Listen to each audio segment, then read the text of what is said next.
Hi, guys, and welcome to Classic TV Facts of Trivia. What the heck? We're going to keep up with these 60s horror comedies, sitcoms. Didn't go well with the Addams Family yesterday, so I'm guessing there ain't a lot of fans watching that are fans of the Addams Family. But how about the Munsters? You like the Munsters? Well, here's 13 things you probably didn't know about the Munsters, plus who's still alive. Who's still alive in the Munsters? The Munsters boasted an amazing cast that included Fred Gwynne, Yvonne DiCarlo, Al Lewis, and Beverly Owen, who have all sadly gone. But Butch Patrick, who played Eddie, is still alive and well, and hits up the convention circuit with his Dracula and Munster coach. And Pat Priest, who played Marilyn, is also alive and well. She has occasionally been known to do conventions with Butch. Now, here's some things you might not know. The opening credits spoofed another family show.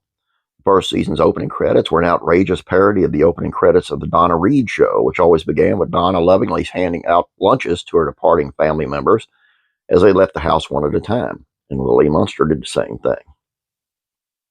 1313 Mockingbird Lane was on a famous lot. The residence Herman, Lily, and the rest of the family called home was part of several well-known series. Their house was also seen on Leave It to Beaver, and in later years it was used in Coach and Desperate Housewives. Had to pioneer in makeup effects. Legendary makeup artist Bud Westmore, who helped Mattel design the makeup look for Barbie in 1959, was responsible for the appearance of the characters on the series. The Munsters was just one of Westmore's hundreds of credits. He also pioneered many makeup effects and designs for Universal monster movies. Do you remember when they visited Marineland? If you watched the Munsters on April 18th of 65, you saw a special episode of the series that no one would ever see again for more than 30 years. The Easter special, which saw the family visit Marineland of the Pacific and Palo Verde, California, to get a new pet for Eddie, never aired again and was thought lost until a copy was donated to the Paley Center in New York in 1997. The Tale of Two Marilyns.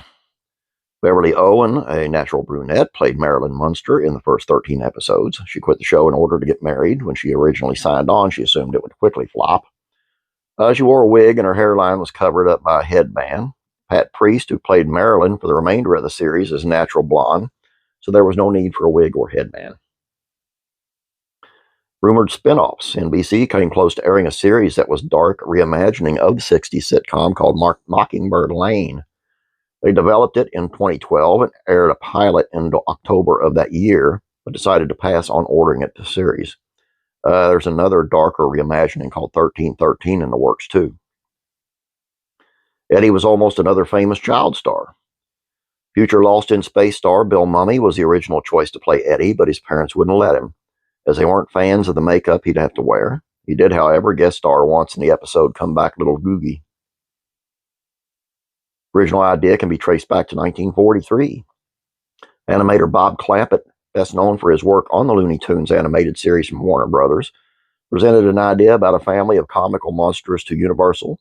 However, the project didn't go anywhere until 20 years later, when a similar idea was pitched to Universal by two Rocky and Bullwinkle writers, Alan Burns and Chris Hayward. The pilot script was called Love Thy Monster. Spot was never fully spotted. As many youngsters do, Eddie had a large reptile for a pet, which lived under the stairs. Spot's body is never seen, and a full body was never built. Only his head could be seen, and when the staircase opened, often combined him with breathing fire, his tail section was occasionally visible. And in Mockingbird Lane, Spot was shown in his full appearance. The Raven had a famous voice. The uncredited voice of Charlie the Raven, the Senate bird, that lived in the mansion's cuckoo clock, was provided by Mel Blanc, the king of voice actors. He did Bugs Bunny, Daffy Duck, Porky Pig, and so on. There were a few when Blanc was unavailable and someone else filled in, but in many instances, he's the one repeating nevermore and making smart aleck comments. The pilot was cast much differently. There were two major cast replacements before the first episode aired. A short pitch episode showed to CBS and its affiliates featured Joan Marshall as Phoebe instead of Lily, and Nate Derman as Eddie. It was decided that Marshall looked too similar to Morticia Addams, and Derman was too nasty as Eddie, so both were replaced. CBS announced a series before Yvonne DiCarlo and Butch Patrick were even cast. Had not one but two George Barris Customs. The family vehicle cost a tad more than your average ride. The Munster coach, designed by Tom Daniel and built by auto customizer George Barris, was a hot rod constructed on a lengthened 1926 Ford Model T chassis with a custom hearse body. It was an 18-foot long and cost nearly $20,000 to build, or close to $200,000 in today's money. And did the Cape Crusader get the Munsters canceled? Batman killed the Munsters. At least that is one plausible theory, one shared by Butch Patrick.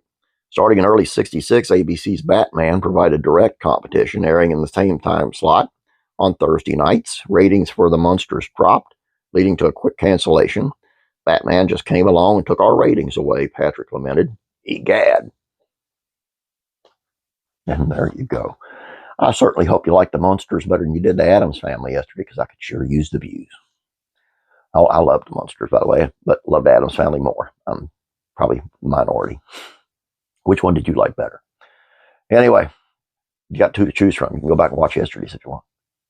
Please subscribe if you have not yet. Please like this video. You guys have a great day. God bless you. And I'm praying for you.